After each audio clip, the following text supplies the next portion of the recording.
hope that they're happy and they're thriving. So I thought that this would be a really nice seed. It has a lot of interesting features. It's mid-morning at about 10 o'clock. That's how we have this just like very vibrant ocean. Nothing's washed out yet. Nothing's too dark or too light. It's just beautiful contrast. We have this coastline again. This is called Ham's Bluff and Butler Bay. So we have this beautiful coastline coming down from the backside of the rainforest. Nice diagonal lines coming through. If you even, I don't know if it's picking it up, but there are like butterflies like crazy going around everywhere. It's just a great day to paint. The only thing I kind of worry about is my little camera's going in the wind. So who knows? I might look like I'm jumbling.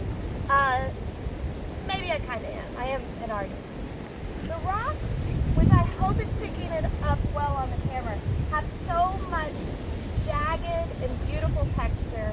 Probably a thing you can't see is that the closer you look at the rocks, they're all moving because there's lots of tiny little baby hermit crabs everywhere populating the area. I am mainly, going to do what I always do with watercolor. Started out blocking my shapes, blocking the main colors, and then have fun.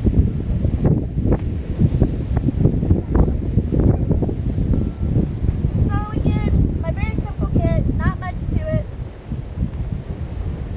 I have a piece of paper. Sometimes I tape them down, sometimes I don't. I feel bad wasting so much tape, so I've kind of invested in clips. It's the same area that you would lose with tape. I do like the cleanliness of tape, but if you mat a piece, it's not going to matter anyways, and it makes me feel less wasteful. I'm currently sitting on a bucket that I purpose after painting as a pickup pail, and I pick up trash. So to just have a big wad of paint that I add to the bottom of it makes me feel super sad. Clips work fine.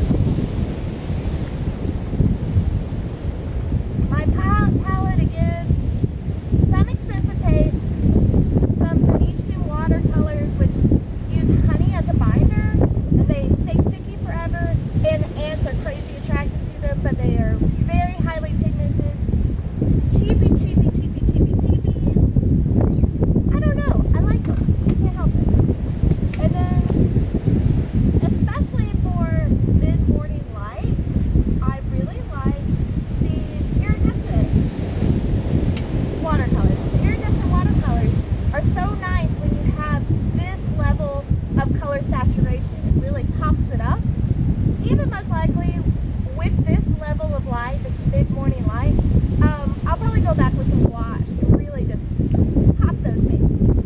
These rocks too, they are like begging for some gnarly texture that most likely in the after process of working on my painting, I could find with some crayons. I love working with crayons.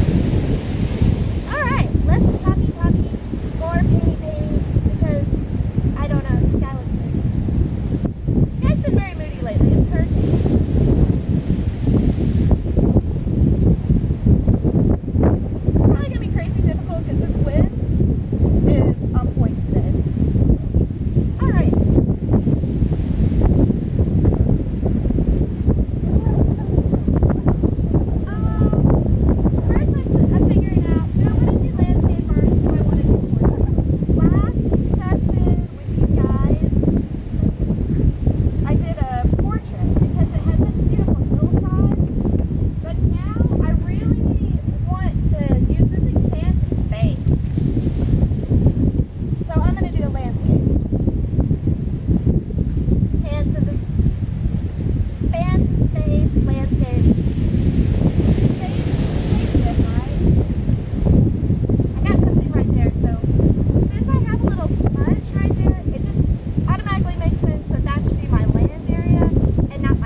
So if you see me freak out, that's what's up.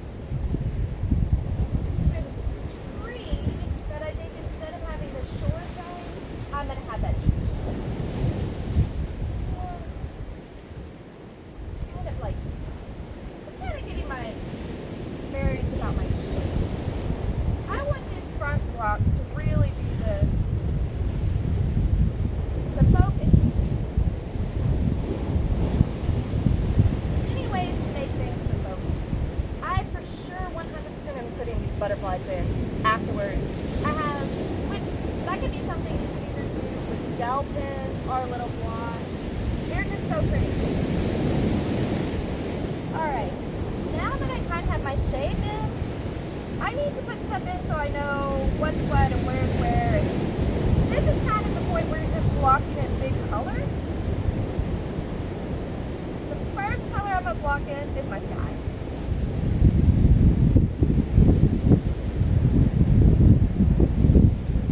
And for me, my opinion with watercolor, the more water you start with, the better. You want nice light washes. If you keep it light, then it's more forgiving. I like these nice white colors because there's textural shapes in my hair, which then later becomes white clouds. Sorry, I gotta drop my paper a little bit. Control the drippy drips.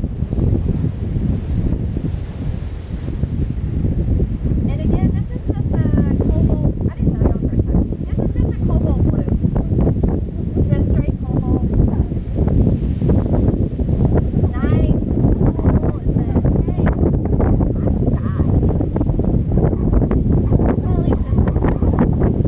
There's a bit of sky back here that it's rocking some different lavenders and moodiness.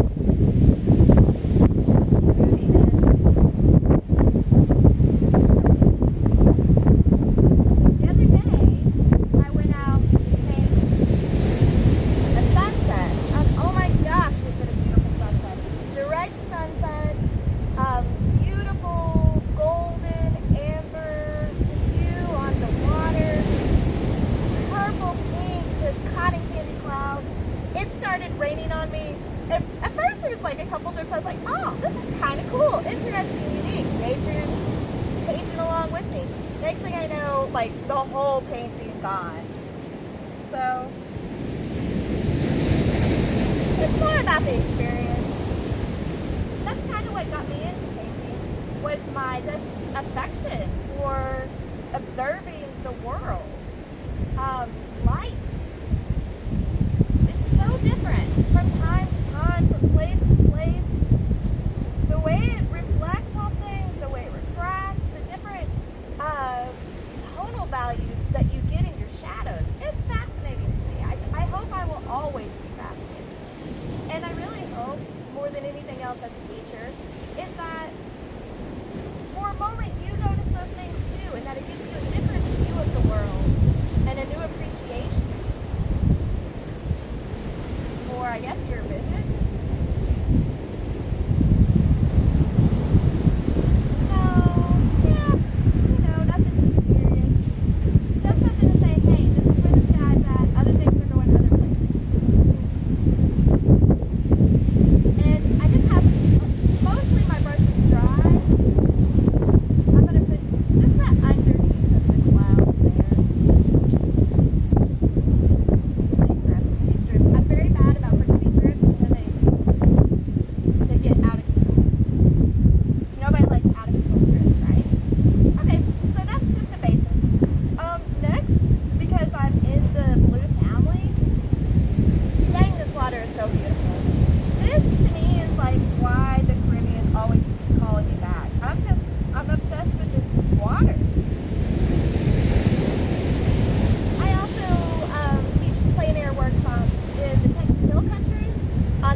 I wish I would have brought an easel. Maybe I might try to build one out of some stuff on Island. Alright, let's see how this turns out. Ah, I'm down with that. This color is a little bit of the Prussian, a little bit of the cobalt, because most of that water is more shallow, so it's reflecting light. And then also some of my translucent sea foamy green that has a tad yellow to it. Because it also has the visibility, even with it being so stored up, it's really good, so you get reflections off of that sand. And this really is going all the way up here. Remember, we decided to make that a high horizon.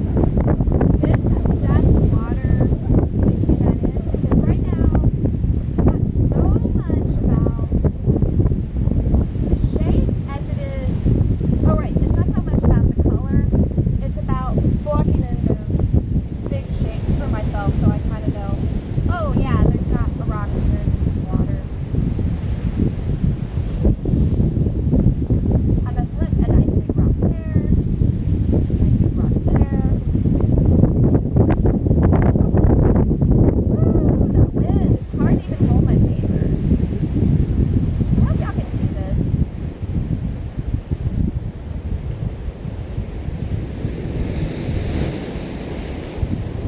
So pretty. I'm also going to create some diagonal, nice little curved lines that are going to... There's a tiny hermit crab on my toe. It's tiny! Sorry, mister.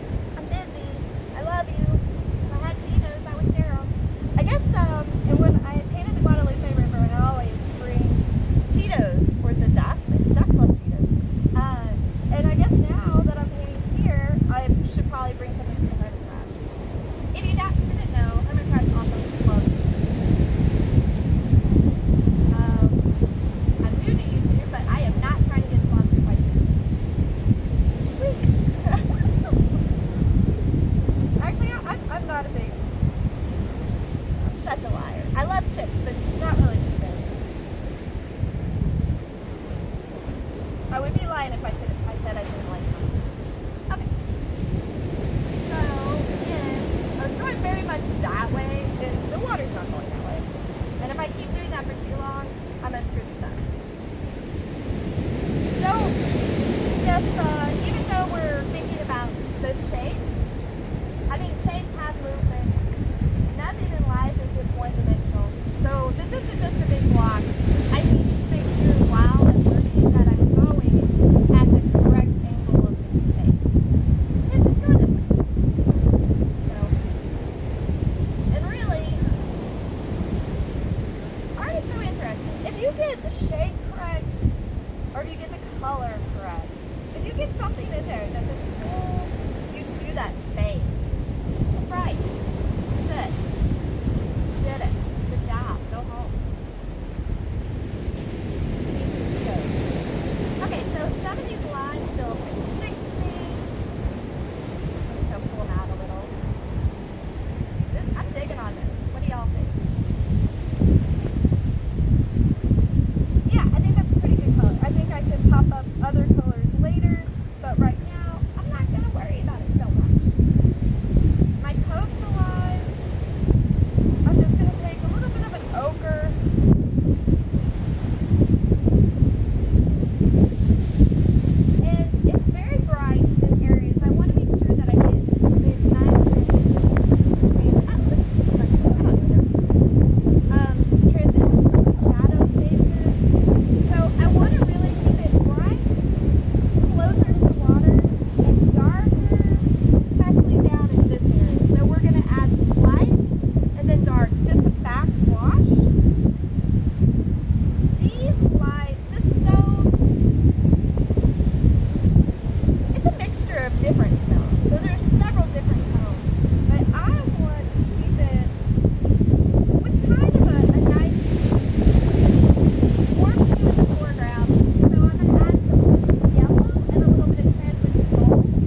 like things that are difficult. Who knows?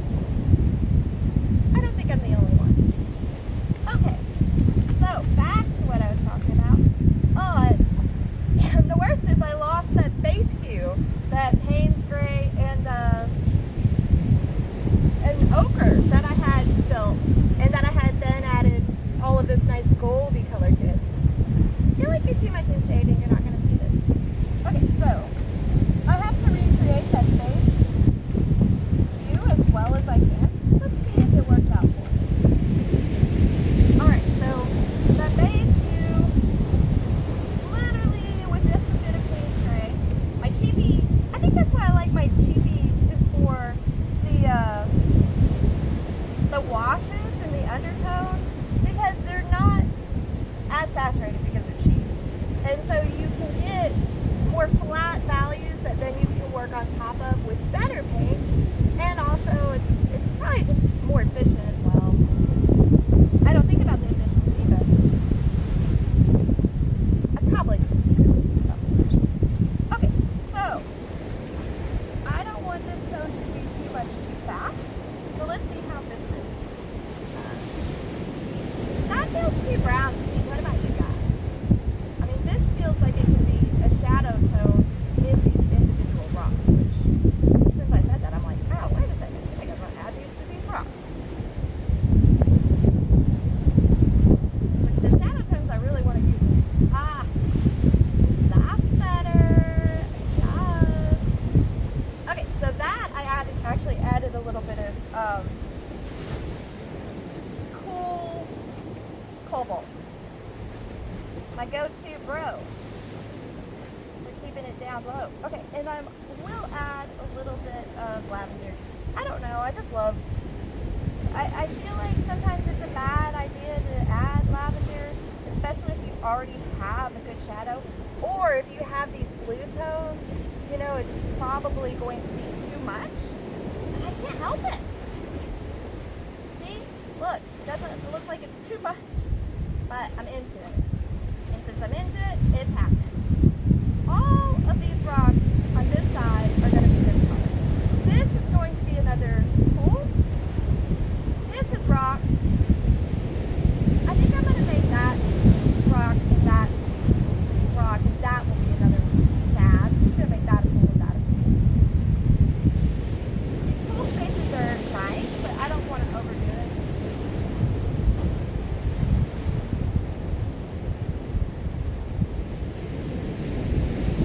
I'm not really wetting my brush too much as I go away from my field of vision, because I want it to kind of feel light and drag. When it comes to really punching up the darkness, I can do that later. I do want to kind of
fishing line. Oh my god.